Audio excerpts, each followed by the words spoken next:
Alors, aujourd'hui, on s'attaque à un monument, je pense qu'on peut le dire, une idée qui a littéralement sculpté l'usine moderne.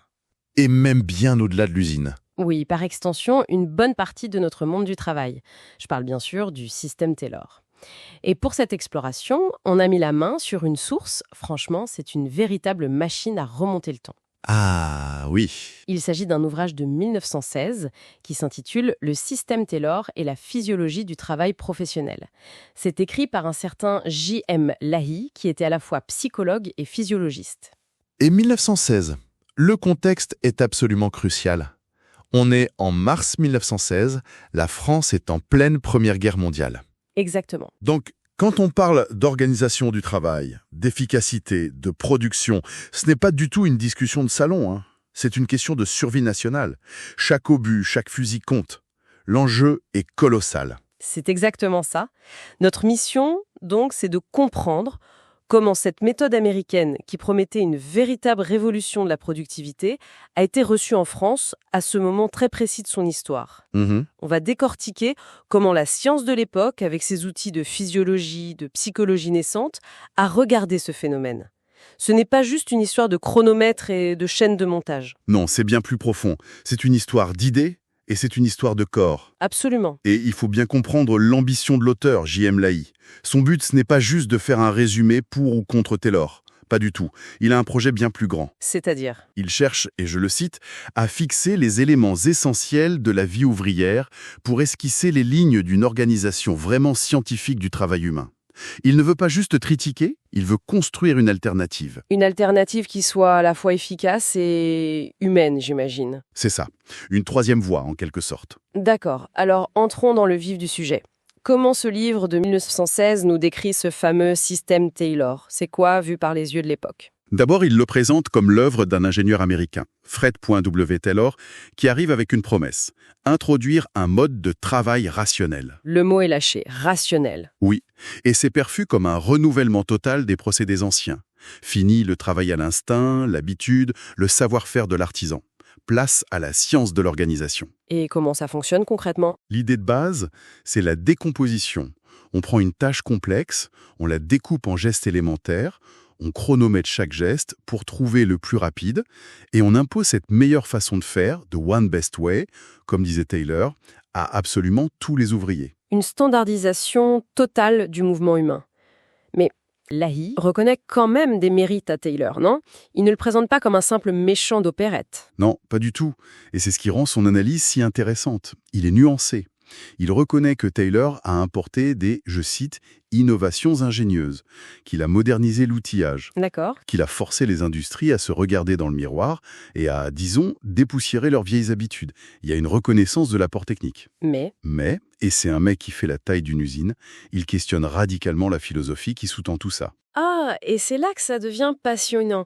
Quelle est cette philosophie qu'il remet en cause? C'est la finalité même du système. Là, il écrit noir sur blanc. Le but n'est pas le bien-être de l'ouvrier. Le but est, et je cite encore, d'assurer la surproduction de chacun. La nuance est fondamentale. Exactement. On n'optimise pas le geste pour que l'ouvrier se fatigue moins, on l'optimise pour qu'il produise plus dans le même laps de temps. Le bénéfice premier est pour l'entreprise, pas pour l'individu. Et ça, pour un psychologue et physiologiste comme lui, ça doit faire tiquer. L'humain n'est plus la finalité, il devient un moyen. C'est exactement ça. Et ça débouche sur une question de fond. Là, il se demande si une transformation aussi profonde peut vraiment reposer sur la vision d'un seul homme, cet ingénieur Taylor, aussi génial soit-il. Il met en doute la figure de l'ingénieur démiurge en quelque sorte. Tout à fait. Et il suggère que, pour repenser le travail, il faudrait plutôt la collaboration de groupes de savants spécialisés et d'industriels. En gros, il dit attention, pour parler de l'humain au travail, il faut peut-être inviter des spécialistes de l'humain, comme des médecins ou des psychologues, à la table des ingénieurs. Ce qui n'était pas si courant à l'époque, j'imagine. Pas du tout. C'était même assez révolutionnaire. D'accord, donc le décor est planté. Une méthode techniquement innovante, mais avec une philosophie qui pose sérieusement question. J'imagine que c'est là que Lahey sort sa casquette de scientifique pour analyser ça de plus près. Et il ne fait pas semblant. C'est vraiment le cœur de son livre. Il assène un diagnostic sans appel. Le taylorisme commet une triple erreur. Psychologique, sociologique, industrielle. Une triple erreur, rien que ça? C'est une charge incroyablement structurée et franchement d'une modernité assez bluffante. Commençons par la première alors. L'erreur psychologique. Qu'est-ce qu'il veut dire par là? C'est la critique la plus virulente, la plus fondamentale. Pour l'AI, le système Taylor tend à, et je le cite à nouveau, assimiler à une machine l'être humain. On cherche à supprimer toute initiative, toute réflexion. On réduit sa part intellectuelle, c'est ça? C'est exactement ces mots. Et là où ça devient très fort, c'est qu'il analyse l'intention derrière. Il dit que ce n'est pas un hasard, que ça sert à accroître encore son infériorité. C'est un jugement moral très dur. Très dur. Il y voit un préjugé de classe, une vision de l'ouvrier comme une simple paire de bras, et il qualifie ce préjugé de révoltant. C'est fou quand on y pense. Révoltant. Le mot est lâché. Et quand il parle de réduire la part intellectuelle, ça me fait immédiatement penser à certains jobs d'aujourd'hui notamment. Dans la logistique, Les centres d'appel. exactement, où un algorithme dicte chaque geste, chaque mot. La tâche est décomposée à un point tel qu'elle ne demande plus aucune réflexion, juste une exécution. La connexion est frappante. Elle est directe. L'AI a vu le noyau de ce qui allait devenir une tendance lourde un siècle plus tard. Et ça nous amène à sa deuxième critique. L'erreur sociologique. Qu'est-ce que c'est? C'est l'idée qu'on ne peut pas mettre l'ouvrier sous cloche, l'isoler dans l'usine et ignorer tout le reste de son existence. Cela rappelle une évidence que le système semble oublier. C'est-à-dire? L'ouvrier est aussi un chef de famille, un citoyen. Son rôle social, sa vie de quartier, ses engagements, tout ça ne s'arrête pas magiquement à la porte de l'atelier à 8 h du matin pour reprendre à 18 h. En traitant l'ouvrier comme une simple variable de production, on nie sa complexité. On nie son humanité en tant qu'être social. C'est une vision heuristique qu'il défend. D'accord. Et enfin, la troisième, l'erreur industrielle. Ça, c'est surprenant. On aurait pu penser qu'il allait au moins concéder l'efficacité industrielle du système. C'est là où il est prophétique. Il dit qu'à long terme, même d'un point de vue purement industriel, c'est une erreur. Et pourquoi? Parce qu'il observe déjà, en 1916, que les machines deviennent de plus en plus automatiques.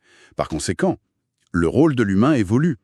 Il n'est plus seulement celui qui fait le geste, mais de plus en plus celui qui surveille la machine, qui doit rester attentif, qui doit réagir à l'imprévu. Et pour ces tâches de surveillance et d'attention, ce ne sont pas les muscles qui comptent, mais les, je cite, qualités mentales. Donc, en atrophiant ces qualités mentales, le taylorisme prépare mal la main-d'œuvre aux besoins futurs de l'industrie. C'est redoutablement intelligent. C'est brillant. En somme, il dit que le taylorisme forme des automates à une époque où l'industrie va avoir de plus en plus besoin de pilotes. C'est exactement ça. Et ce qui est fascinant, c'est qu'il ne sort pas ça de son chapeau. Il utilise les outils de sa discipline, la psychophysiologie. Il ne s'oppose pas au principe d'efficacité. Non, il dit juste que la vision de l'humain chez Taylor est scientifiquement fausse. Voilà, parce qu'elle est incomplète. Il le formule joliment, ce qui différencie l'homme de la machine, c'est la diversité quasi illimitée de ses images mentales et de ses gestes. Pour lui, la vraie science du travail, ce n'est pas d'éliminer cette diversité. Mais de trouver le bon équilibre. Le point d'équilibre entre l'automatisme nécessaire et la pensée qui permet de s'adapter. Un débat qui, comme on le disait, n'a pas pris une ride. Revenons un instant sur ce contexte de la Grande Guerre, parce que c'est un point clé. Dans sa préface, datée de mars 1916, l'AI raconte que le livre était prêt à être imprimé en août 1914 et que la mobilisation générale a tout stoppé. C'est incroyable, oui. Et il explique que 20 mois plus tard, la guerre n'a pas rendu son livre caduc. Au contraire. Elle a rendu son propos encore plus urgent. Encore plus nécessaire, oui. Pour quelles raisons, selon lui? Alors, il en liste plusieurs.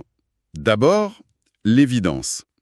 Le besoin de reconstruire et de développer l'industrie française après le conflit. Il faut penser à l'après. Logique. Ensuite, la démographie. La raréfaction de la main-d'œuvre avec des millions d'hommes au front, morts ou blessés. Et enfin, une conséquence directe de ça, l'emploi des femmes dans tous les travaux. Un bouleversement social et industriel majeur. Exactement.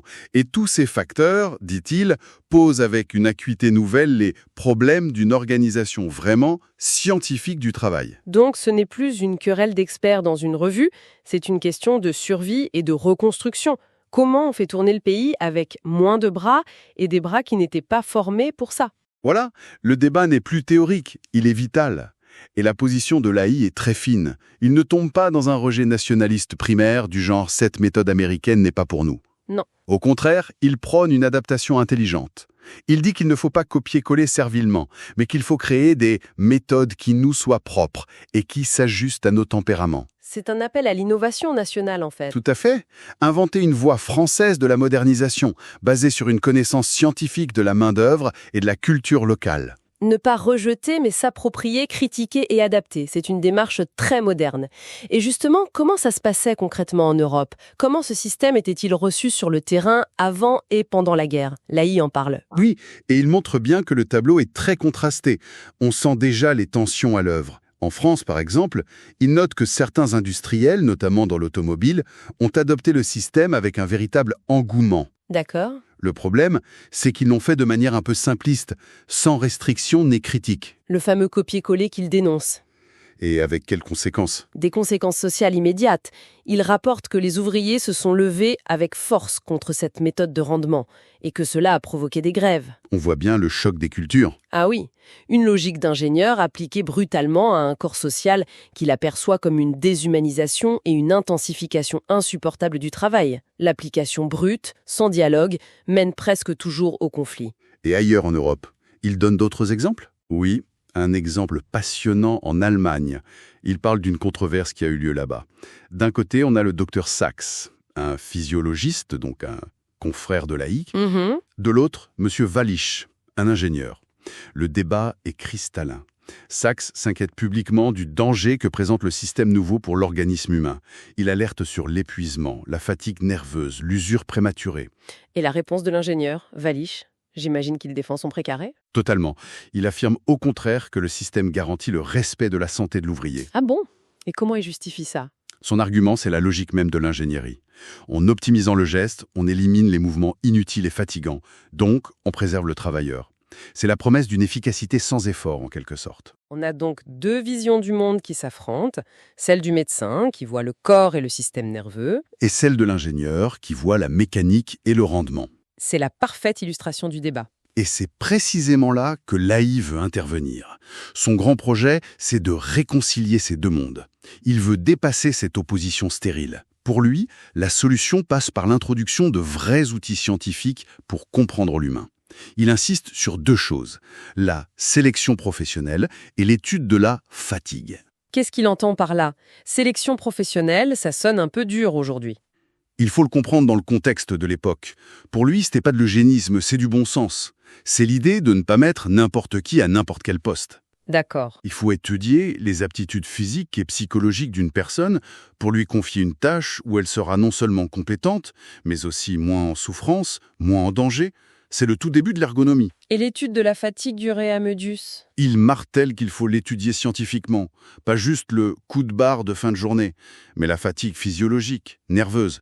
Comprendre ces mécanismes pour organiser le travail, les pauses, les rotations, de manière à préserver le capital humain. C'est logique. Pour lui, une organisation ne peut se dire scientifique que si elle intègre la science de l'homme dans son équation.